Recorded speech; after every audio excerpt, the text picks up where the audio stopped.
Mga kahuwan, panoorin ang video na ito upang alamin ang pinaka-latest na balita tungkol sa lagay ng panahon at bagyo update today. Nakalabas na po ng Philippine Area of Responsibility itong si Bagyong Enteng at huli itong namataan around 265 kilometers west-northwest ng Ilocos City, ng Ilocos Norte ngayong alas 4 po ng umaga. Lumalakas po ito sa ngayon na from 95 kilometers per hour kagabi ay naging 100 kilometers per hour na po yung lakas na hangin malapit po doon sa kanyang sentro at may gustiness hanggang 125 kilometers per hour. At sa ngayon po mabagal itong kumikilos pa west-northwest, papalayo po ng ating kalupaan, nasa West Philippine Sea pa rin po ito sa ngayon. Subalit, asahan pa rin natin ang epekto ng southwest monsoon or habagat na siyang ini-enhance or pinapaibayo nitong si Bagyong Enteng at knowing nga na ito ay mabagal sa ngayon at lumalakas ay magpapatuloy pa rin po yung minsang malalakas na ulan sa western sections ng Luzon, kabilang na rin po dyan ang Metro Manila. Sa ngayon po, as of 5 in the morning, meron tayong heavy rainfall warning na nakataas. Orange warning po dito sa lalawigan ng Bataan. So ibig sabihin po, meron tayong intense rain simula alas 5 hanggang alas 8 ng umaga. Habang meron naman tayong yellow warning or heavy rains dito po sa Zambales, Pampanga, Bulacan, and Metro Manila. Kaya naman, mag-ingat po sa mga posibleng pagbaha at dun sa mga magbabalik po sa eskwelahan at sa mga trabaho, ay make sure po na meron tayong dalang pananggalang sa ulan gaya po ng payong or kapote. Samantala, base na rin sa ating latest satellite animation, patuloy yung monitoring natin sa mga cloud clusters dito po sa may silangan ng Luzon, pero wala pa naman sa mga ito ang posibleng maging isang bagyo sa susunod na 24 oras. Ito po yung pinakahuling track at latest track po ng Pag-asa regarding dito kay Bagyong Enteng. Inaasahan nga nakikilos ito pakaliwa or westward dito po sa may South China Sea and the southern portion of China. Pero sa ngayon po ay medyo malapit pa ito sa ating kalupaan sa may West Philippine Sea at around 200 to 300 kilometers away po from Ilocos Norte. Yung ding taglay na hangin ito na malalakas ay lumalayo na po sa ating kalupaan, so wala na yung direct effect. At yung pinakamalakas po na hangin na dala nitong si Bagyong Enteng ay offshore na rin po. Kaya naman wala na tayong nakataas na tropical cyclone wind signals in any areas of northern Luzon. Sa ngayon po, bagamat nakalayo na nga or nakalabas na ng Philippine Area of Responsibility itong si Bagyong Enteng, magpapatuloy pa rin po ang malalakas na mga pag-ulan sa susunod pa na 3 araw. Epekto po yan ng southwest monsoon. Asahan pa rin yung heavy to intense rains or 100 to 200 millimeters na dami po ng ulan sa 4 na probinsya, kabilang na dyan ang Pangasinan, Zambales, Bataan at Occidental Mindoro ngayong araw po at bukas. Samantala, meron naman tayong moderate to heavy rains or around 50 to 100 millimeters na dami ng ulan ngayong araw sa Ilocos Norte, Ilocos Sur, La Union, and Benguet. Habang ngayong araw at bukas, possible pa rin po yung moderate to heavy na mga pag-ulan dito sa mga lugar po sa may Central Southern Luzon.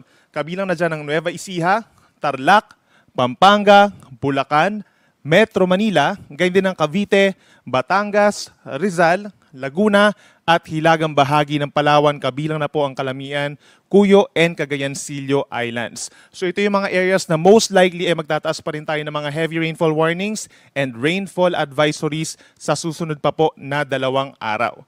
Samantala, pagsapit po ng Friday, September 6, bagamat malayo na sa ating kalupaan itong si Bagyong Enteng, magpapatuloy pa rin ang epekto ng habagat sa western side na lamang ng Zambales, ng Luzon, kabilang ng Zambales, Bataan, and Occidental Mindoro, pero more on mga moderate to heavy na mga pag-ulan lamang. Sa mga nagtatanong kung compared po as yesterday, ano ba yung mga magiging pag-ulan po natin for today? For example na lamang dito sa Metro Manila, halos magkasing dami lang po yung mga naging paulan kahapon sa magiging paulan ngayon. Yung nature ng mga paulan natin, hindi po tuloy-tuloy na malalakas na mga pag-ulan, pabugso-bugso yung malakas na ulan, and light to moderate rains ang iral throughout the day. At makulimlim pa rin po magiging panahon, Metro Manila at itong mga kalapit na lugar sa may Central Luzon and Calabarzon.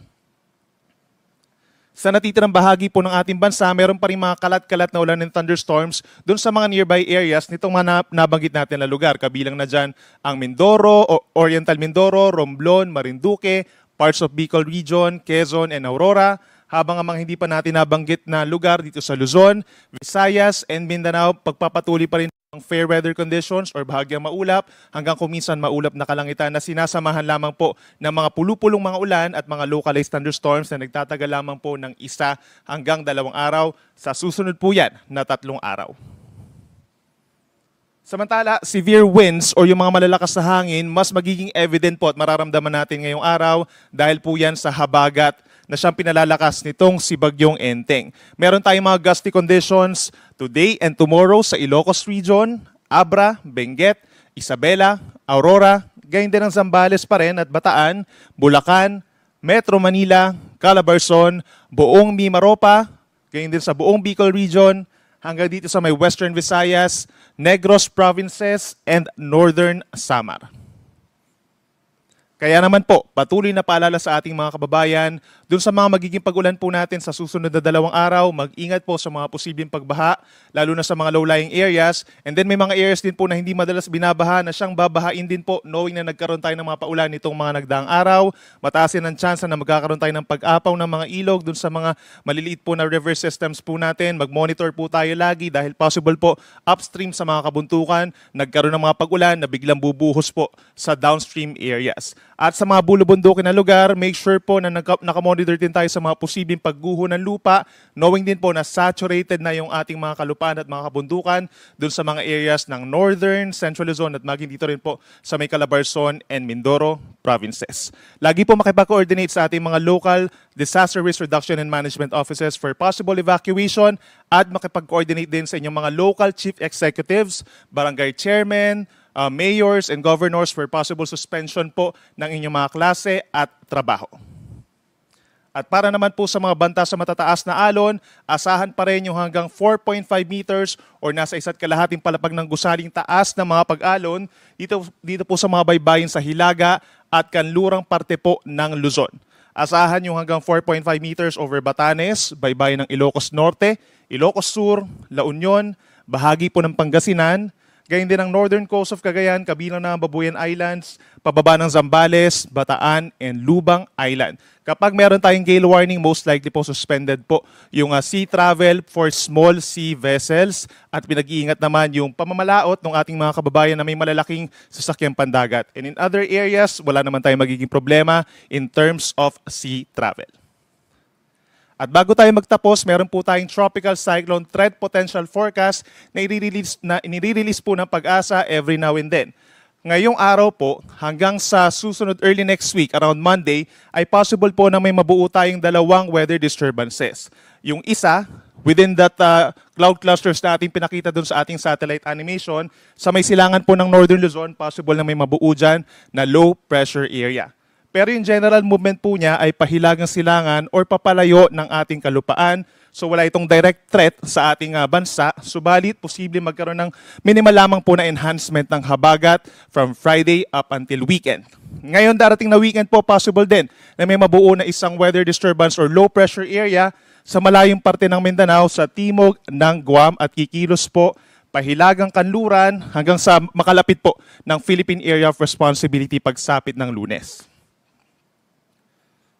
Then pagsapit po ng Tuesday next week hanggang sa weekend next week ay possible po na mabuo ito as a tropical cyclone at posibleng kumilos ito west-northwest papasok ng ating par hanggang sa makarating po ng Philippine Sea at maring magkaroon ng enhancement ng southwest monsoon or habagat.